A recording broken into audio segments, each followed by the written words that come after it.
back. Today we are going to finish the painting portion of our nitrocellulose job here, and all we'll have left after that is polishing. So our final step for this job is the clear coat. It's the same material as all the other steps except clear this time. So I'm not mixing in any white, I'm not mixing in any yellow, or amber rather, tint. All I'm doing this time is mixing up the lacquer clear and putting it on. So I'm going to show you the first coat as I did with the white, and then the other ones are going to be the exact same. I'm just going to mix 50-50 or 60-40 probably. I always do this. I always say 50-50 and then it doesn't end up actually being that. About 60% lacquer to 40% thinner, because I'm using a 1.5mm nozzle and that's how I like to spray. Now I'm going to do that for all of my coats. I'm probably going to do 2 or 3 of them. I would imagine 3. Don't want to go much further than that because, as I've mentioned earlier in the series, I want to keep this finish thin because that's kind of the whole point of nitrocellulose lacquer, and also because the guy is going to be relicking it, and why give him more to sand through than necessary. Now some painters like to do a thicker mix for the first couple or few coats, and then when they get down to the last one they like to do it thinner, so they'll go 50-50 or maybe 60% thinner and 40% lacquer. And the reason for that is when it's thinner like that, it flows out more, which is good. I mean, it avoids some of the orange peel issues that you might get if you don't do that. I don't do that because I like the way that it sprays when it's slightly thicker, and mine tends to go on pretty smooth.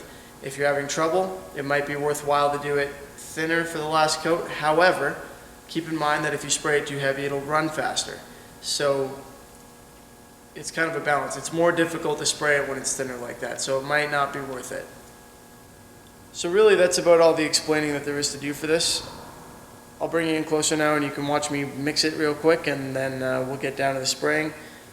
And like I said, I'll show you the first coat, show you how I spray it. Got my fan pattern set up nice and wide, 10 or 12 inches when I'm 8 inches away, and I move fairly quickly because I'm putting on 3 coats and I want them to be thin. So you can watch me mix it now and spray it, and that'll be about it.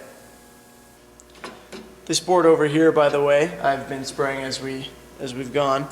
It's basically been sprayed the same as the guitar, and it is a test board. I pointed up there because that's where the guitar is. It's a test board for the customer so that he can try relicking it before he actually starts to work on the guitar. So I believe he's going to throw it in the freezer a couple times and then warm it back up, see if the finish cracks, and do all sorts of stuff like that, just to get his relicking techniques all set up. So I'm going to mix this now. When you're mixing, you should wear a mask, you should wear gloves. Ideally, you don't want to touch the lacquer, and you definitely don't want to breathe the lacquer. So I'm in a gigantic room right now. I should be wearing a mask as well, and normally I would, but because I'm doing a tutorial, I'm just not going to this one time, and I'm going to hope that the fact that I'm in a big room with lots of room for the fumes to dissipate is going to help me. Now obviously I'm going to wear the mask when I go to spray it because I don't have a death wish, and I don't find cancer to be particularly enticing. As soon as you take the lid off this stuff, you can smell it. And I have a terrible sense of smell. I've broken my nose about 4 times now, so I really can't smell things properly at all, but I can still smell this with my head 2 or 3 feet away from it. So I'm just using a tablespoon measure here. Now 50-50 isn't that difficult to guess, or 60-40. So it's really not particularly necessary to use a measure. It's not an exact science. The reason I'm using it is because if I go to pour lacquer from this gallon, it's going to make a mess of the can, and I really just don't feel like dealing with that right now. So because I don't need a whole bunch of it, I'm actually going to mix up far more than I need for this one guitar because it should last for a while. I'm just using the measure.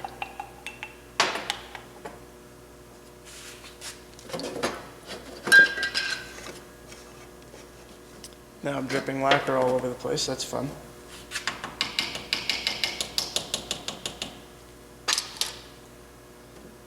Alright, now for the thinner, I'm kind of lazy, so just to prove a point, I guess, I'm not going to use the tablespoon measure. I'm going to pour this until I'm at about 40% of it.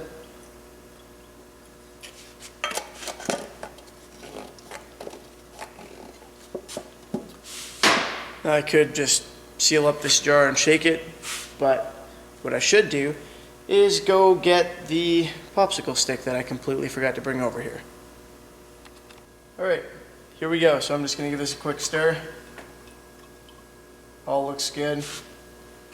Just I always kind of stick the popsicle stick in there and pull it out just to see how thick or thin it is. It's pretty thin, but the thickness of milk, I would imagine, so that's going to work just fine for me. And now I've been breathing this stuff in for about 2 minutes, and that is more than enough. So I'm going to seal up this, well, I'm going to throw on my mask, seal up this can, load the gun with the paint, and then you can watch me spray.